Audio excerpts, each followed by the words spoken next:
ವೀಕ್ಷಕರೇ ನಮಸ್ಕಾರ. ಇವತ್ತಿನ ದಿನ ಏನಪ್ಪ ಅಂದ್ರೆ ಕಲ್ಯಾಣ ಕರ್ನಾಟಕವನ್ನ ಶಿಕ್ಷಣ ಕಾಶಿಯನ್ನಾಗಿ ಮಾಡಿರುವಂತವರು ಹಲವಾರು ಧಾರ್ಮಿಕ ಕಾರ್ಯಗಳು ಮತ್ತು ಹಲವಾರು ಧರ್ಮದ ಕಾರ್ಯಗಳನ್ನ ಮಾಡುತ್ತಾ ಲಕ್ಷಾಂತರ ಮಕ್ಕಳಿಗೆ ಶಿಕ್ಷಣವನ್ನ ನೀಡುತ್ತಾ ಇರುವಂತಹ ಶರಣಬಸಪ್ಪ ಅಪ್ಪನವರು 8ನೇ ಪೀಠಾಧಿಪತಿಗಳು ಇವತ್ತಿನ ದಿನ ನಮ್ಮ ಜೊತೆ ಇಲ್ಲ.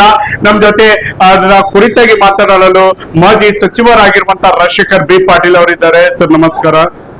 ನೋಡಿ, ವಿಶೇಷವಾಗಿ ಶರಣಬಸಪ್ಪ ಅಪ್ಪಾಜಿಯವರು 8ನೇ ಪೀಠಾಧಿಪತಿಗಳು ಇವತ್ತು ವಿಶೇಷವಾಗಿ ಬರೀ ಕಲ್ಯಾಣ ಕರ್ನಾಟಕ ಅಲ್ಲ, ಇಡೀ ರಾಜ್ಯದಲ್ಲಿ ಈ ಒಂದು ಶಿಕ್ಷಣ ಕ್ರಾಂತಿ ಮಾಡಿರ್ತಕ್ಕಂಥ ಕೀರ್ತಿ ಶರಣಬಸಪ್ಪ ಅಪ್ಪಾಜಿಯವರಿಗಿದೆ. ಇವತ್ತು ಈ ಭಾಗದಲ್ಲಿ ಶರಣಬಸಪ್ಪ ಅಪ್ಪಾಜಿಯವರ ಒಂದು ಸಂಸ್ಥೆಯಲ್ಲಿ ಕಲಿತಿರ್ತಕ್ಕಂಥ ವಿದ್ಯಾರ್ಥಿನಿಯರು ಇಡೀ ಇವತ್ತು ವಿಶ್ವದಲ್ಲಿ ಇವತ್ತು ಡಾಕ್ಟರ್, ಇಂಜಿನಿಯರ್ಸ್, IAS, IPS ಬೇರೆ ಬೇರೆ ಹುದ್ದೆಗಳಲ್ಲಿ ಇವತ್ತು ಕಾರ್ಯನಿರ್ವಹಣೆ ಮಾಡ್ತಾ ಇದ್ದಾರೆ. ಇವತ್ತ ಶರಣಬಸಪ್ಪ ಅಪ್ಪಾಜಿಯವರು ಅಗಲಿಕೆಯಿಂದ ಇಡೀ ರಾಜ್ಯಕ್ಕೆ, ರಾಷ್ಟ್ರಕ್ಕೆ ಬಹಳ ದೊಡ್ಡ ಆಘಾತ ಆಗಿದೆ. ಇವತ್ತು ನಾವು ಬಹಳ ದೊಡ್ಡ ಅಪ್ಪಾಜಿಯವರನ್ನು ನಾವು ಕಳೆದುಕೊಂಡಿದ್ದೀವಿ. ಇವತ್ತ ಅಪ್ಪಾಜಿಯವರು ಮಾಡಿರ್ತಕ್ಕಂಥ ಕಾರ್ಯ ಇವತ್ತು ನಾವು ಯಾವಾಗಲೂ ಕೂಡ ಇಡೀ ರಾಜ್ಯದ ಜನ, ದೇಶದ ಜನ ನೆನೆಸ್ತಕ್ಕಂಥದ್ದಿದೆ. ಇವತ್ತು ಅಪ್ಪಾಜಿಯವರು, ನಾನು ಮೊನ್ನೆ ಕೂಡ ಆಸ್ಪತ್ರೆಯಲ್ಲಿ ಇದ್ದಾಗ ನಾನು ಅಪ್ಪಾಜಿಯವರ ದರ್ಶನ ಪಡೆದುಕೊಳ್ಬೇಕು ಅಂತ ನಾನು ಆಸ್ಪತ್ರೆಗೆ ಹೋಗಿದಾಗ ಬಹಳ ಅಪ್ಪಾಜಿಯವರು ಚೆನ್ನಾಗಿದ್ರು. ಆದರೂ ಕೂಡ ನಿನ್ನೆ ಸಾಯಂಕಾಲ ಅವರು ಅಗಲಿಕೆ ಕೇಳಿ ಬಹಳಷ್ಟು ಮನಸ್ಸಿಗೆ ನೋವಾಯಿತು. ಇವತ್ತು ಅವರ ಅಗಲಿಕೆಯಿಂದ ನಮ್ಮ ರಾಜ್ಯಕ್ಕೆ, ರಾಷ್ಟ್ರಕ್ಕೆ ಬಹಳಷ್ಟು ಇದಾಗಿದೆ.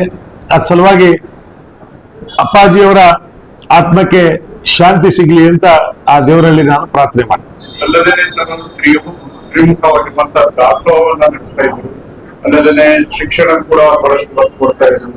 ಈಗಾಗಲೇ ತಾವು ಹೇಳಿದ ಪ್ರಕಾರ ದಾಸೋಹ ಯಾವಾಗ ಹೋದ್ರು ಕೂಡ ಅಪ್ಪಾಜಿಯವರ ಇದರಲ್ಲಿ ದಾಸೋಹ ನಡೀತಾನೇ ಇತ್ತು.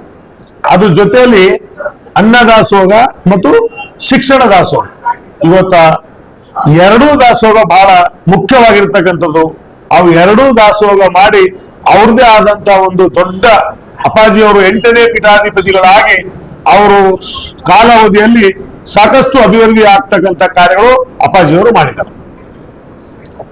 PUC ಮುಗಿಸಿ ನರ್ಸಿಂಗ್ ಮಾಡಲು ಹಾಗೂ ಫಿಸಿಯೋಥೆರಪಿ ಮಾಡಲು ಇಚ್ಛಿಸುವವರಿಗೆ ಉತ್ತಮ ಅವಕಾಶ. ಹುಮ್ನಾಬಾದ್ನ HKDETಯ Umadevi Patil college of nursing ನಲ್ಲಿ BSc ನರ್ಸಿಂಗ್ ಹಾಗೂ ಡಿಪ್ಲೊಮಾ ನರ್ಸಿಂಗ್ ಕೋರ್ಸ್ ಲಭ್ಯ. ಹಾಗೂ ಭೀಮರಾವ್ ಪಾಟೀಲ್ ಕಾಲೇಜ್ ಆಫ್ ಫಿಸಿಯೋಥೆರಪಿನಲ್ಲಿ DPT ಮತ್ತು MPT ಸ್ನಾತಕೋತ್ತರ ಪದವಿ ಲಭ್ಯವಿದೆ. ಇಲ್ಲಿ ಪ್ರವೇಶ ಪ್ರಾರಂಭವಾಗಿದ್ದು ಉತ್ತಮವಾದ ಕ್ಲಾಸ್ ರೂಮ್, ಅನುಭವವುಳ್ಳ ಅಧ್ಯಾಪಕರಿಂದ ಬೋಧನೆ, ಪ್ರತ್ಯೇಕ ಲ್ಯಾಬ್ಗಳ ವ್ಯವಸ್ಥೆ, ಹೈಟೆಕ್ ಆಸ್ಪತ್ರೆಯೂ ಲಭ್ಯವಿದೆ. ಹಾಗೂ ವಿದ್ಯಾರ್ಥಿಗಳಿಗೆ ಪ್ರತ್ಯೇಕ ಹಾಸ್ಟೆಲ್ ವ್ಯವಸ್ಥೆಯೂ ಲಭ್ಯವಿದೆ.